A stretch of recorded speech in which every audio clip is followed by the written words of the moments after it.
ऐसी time travel movie जो आपके होश उड़ा देगी।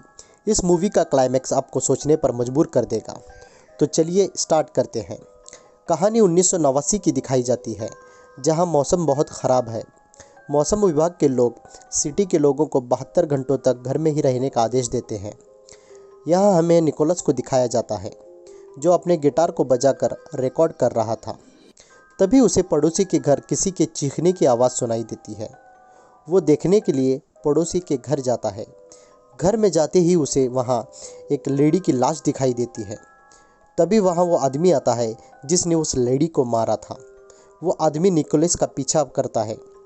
निकोलस उस घर से बाहर निकलता है, लेकिन भागते समय निकोलस का एक्सीडेंट हो जाता है और उसकी मौत हो जाती है। ये देखकर वो आदमी को बड़ा अफसोस होता है। फिर कहानी हमें प्रेजेंट की दिखाई जाती है, यानी 2014 की। हम वेरा को देखते हैं, जो अपनी बेटी ग्लोरिया और हस्बैंड के साथ नए घर में शिफ्ट हुई थी। उसका हस्बैंड बैंक में मैनेजर था। तभी हमें उनके पड़ोसी को दिखाया जाता है। वो आंटी कहती है कि ये तूफ़ान वैसा ही है जो 25 साल पहले आया था।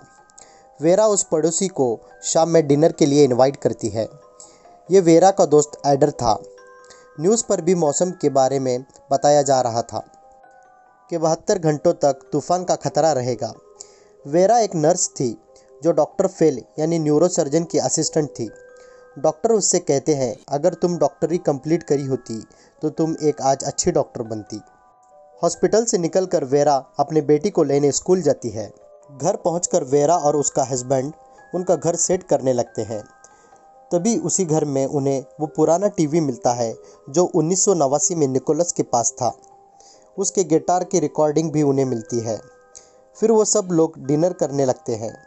वो एडर को उस टीवी और उस निकोलस के बारे में बताते हैं।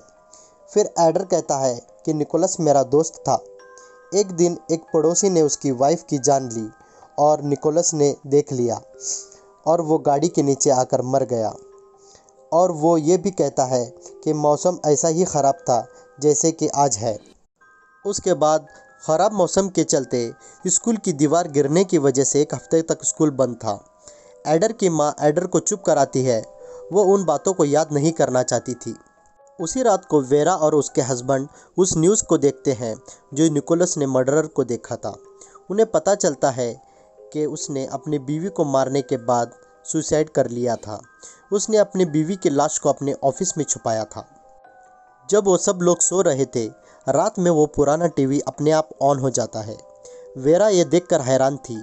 वो उसे बंद करने जाती है, लेकिन तभी उसका कनेक्शन निकोलस से जुड़ जाता है, वो भी 25 साल पहले। वो निकोलस को देखकर हैरान थी। निकोलस वेरा को भी अपने टाइम में देखता है। वेरा और निकोलस बातें करने लगते हैं, वो भी 25 साल के टाइम लूप में।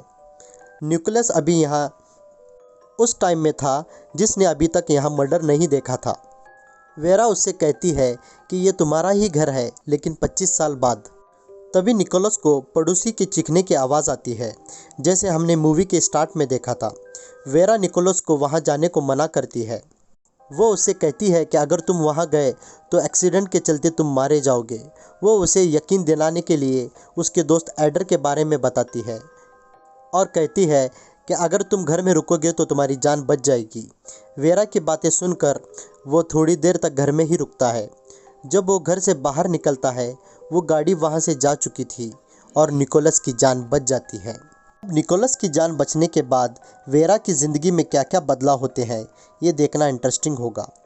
हम वेरा को एक हॉस्पिटल के बेड पर देखते हैं। उसे एक नर्स आकर रेडी होने को कहती है। वो ऑपरेशन थिएटर में पहुंचती है। वो कहती है कि इस आदमी का ऑपरेशन तो डॉक्टर फेल ने कर ही कर दिया था। लेकिन वहाँ की नर्स कहती है, डॉक्टर वेरा रॉय, ये आपकी पेशेंट है, आपको ऑपरेट करना होगा। ये सुनकर वो हैरान थी।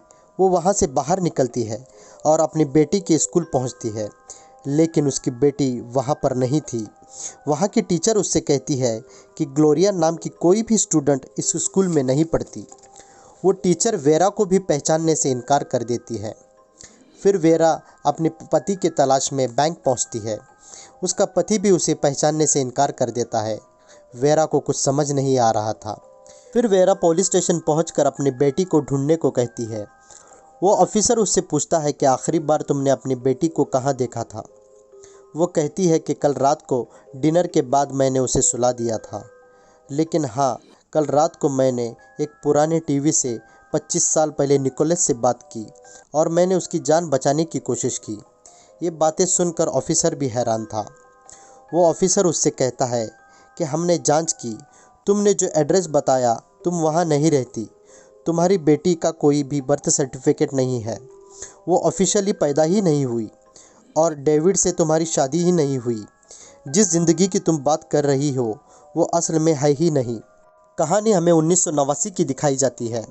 वेरा ने निकोलस की जान बचाई थी तो निकोलस उस वेरा की फ़ोटो ड्रॉ करता है ताकि वो उसे याद रख सके। प्रेजेंट के टाइम में डॉक्टर फेल वेरा को ये कहते हैं कि ये डेविड है, इसकी तुमने ब्रेन सर्जरी की थी इसलिए ये तुम्हें याद है। वो कहती है कि ये सर्जरी तुमने की थी, मैं तो एक नर्स हूँ। डॉक्टर फेल उसे वेरा का केबिन दिखाकर कहते हैं कि तुम एक neuro surgeon doctor vera Roy हो। ये सब देखकर वो हैरान थी। डॉक्टर फेल उसे आराम करने को कहते हैं। वो उस ऑफिसर से कहती है कि मुझे लग रहा है कि मैंने निकोलस की जान बचाई इसलिए ये सब हो रहा है, लेकिन निकोलस की जान बचाने से मेरी ज़िंदगी क्यों बदल गई। मुझे निकोलस तक पहुंचना होगा, तभी मुझे मेरी बेटी वापस मिल सकती है। वो ये कहकर वहां से चली जाती है। पास्ट के सीन में हम देखते हैं कि निकोलस उस मर्डरर के घर पहुंचता है। वो वहां के आंटी को बाथरूम में मरा हुआ पाता है। तभी वहां वो खूनी पहुंचता है। निकोलस डर के मारे टेबल के नीचे छुप जाता है। वो खूनी अपनी बीवी को बेरहमी से काटने लगता है। फिर थोड़ी देर में उसे एडर की माँ का कॉल आता है। वो उससे कहती है कि काम हुआ कि नहीं। यहाँ हमें पता चलता है कि उस मर्डर में एडर की माँ भी शामिल थी। यहाँ प्रेजेंट में वेरा डेविड के घर पहुँचती है। डेविड के वाइफ को देखकर वो हैरान थी। वो डेविड से मदद मांगती है क्योंकि डेविड उसका पति था, लेकिन वहाँ पुलिस के आ जाने से वो वहाँ से भाग निकलती है। तभी हम उसी खूनी को देखते हैं, लेकिन प्रेजेंट टाइम में, और वो भी एडर की माँ के साथ। यानी वो खूनी बच चुका था। वो अपनी बीवी के मर्डर में कामयाब हो चुका था। वेरा चुपके से एडर के कार में बैठती है, लेकिन एडर भी उसे पहचानने से इनकार कर देता है। तभी वो एडर को सब सच बता देती है। वो कहती है कि तुम्हारा और मेरा कनेक्शन कैसे टूटा। हम कॉलेज के लिए एक ही ट्रेन में सफ़र करते थे। तुम्हारी मेरी दोस्ती हुई, तुमने मुझे डेविड से मिलवाया। लेकिन एडर कहता है कि मैं तो कभी तुमसे मिला ही नहीं। वेरा उसे निकोलस के बारे में पूछती है। निकोलस तुम्हारा दोस्त था, उसने उस खूनी को मर्डर करते हुए देखा और उसका एक्सीडेंट हो गया, लेकिन मैंने उसे बचाया। और वो जो आदमी तुम्हारे घर में मौजूद है वो खूनी है। ये सुनकर एडर गुस्सा होता है।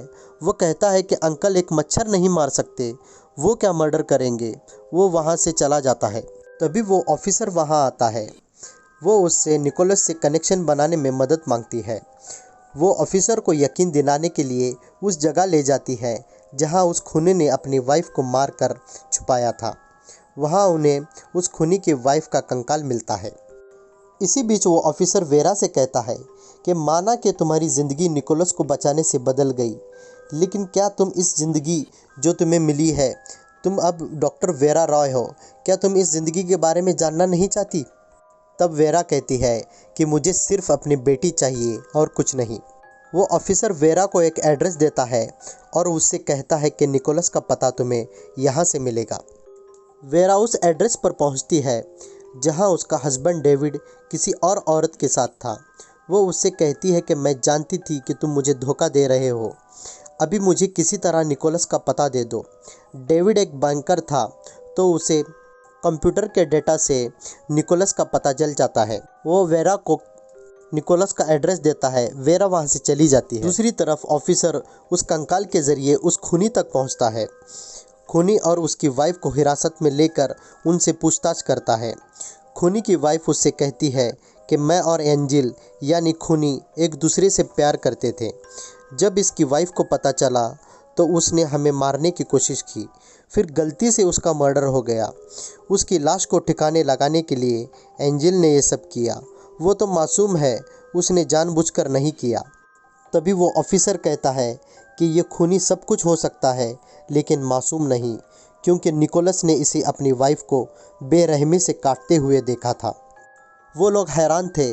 वो उस ऑफिसर को निकोलस के बारे में पूछते हैं और वो कहते हैं कि ये बात तुम्हें कैसे पता। तब वो ऑफिसर कहता है कि मैं ही निकोलस हूँ। ये देखकर वो लोग दंग थे। यहाँ वेरा निकोलस के घर पहुँचती है। वहाँ जाकर उसे पता चलता है कि वो ऑफिसर ही निकोलस था। ये सब देखकर वो हैरान थी। तभी वहाँ निकोलस आकर उससे कहता है कि जब से तुमने फ्यूचर से आकर मेरी जान बचाई थी, मैंने तब से तुम्हारा इंतज़ार किया।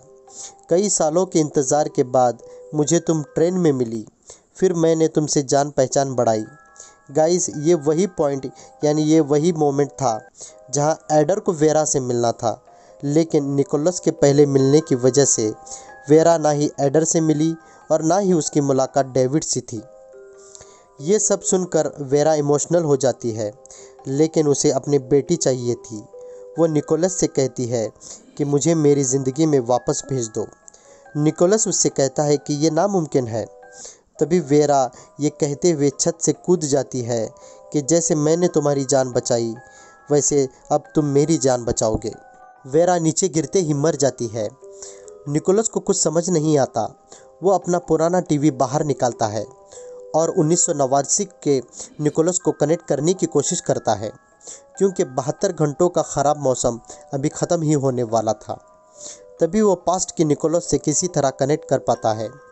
उससे कनेक्ट करते ही वो उससे कहता है कि चाहे कुछ भी हो जाए, कि तुम उस लेडी यानी वेरा को भूलना होगा, तुम उससे कभी भी नहीं मिलोगे। इतना कहते ही वो उसका कनेक्शन टूट जाता है। कहानी फिर प्रेजेंट की दिखाई जाती है। वेरा अपनी नॉर्मल ज़िंदगी में लौट चुकी थी। उसकी बेटी और उसके हस्बैंड उससे मिलते हैं, लेकिन अब वो अपने हस्बैंड की सच्चाई जान चुकी थी और वो खूनी वो भी आज़ाद घूम रहा था। सबसे पहले वो उस जगह पहुंचती है जहां उस खूनी ने अपने बीवी को मारकर दफनाया था। उसका कंकाल बाहर निकालकर वो पुलिस को इन्फॉर्म करती है। निकोलस भी वहां पहुंचता है। पहले तो वो वेरा को नहीं पहचानता, लेकिन वेरा उसे सब कुछ बता देती है। इस तरह वो खूनी भी पकड़ा जाता है और वेरा को निकोलस भी मिल जाता है। और इसके साथ मेराज मूवी का दी एंड होता है।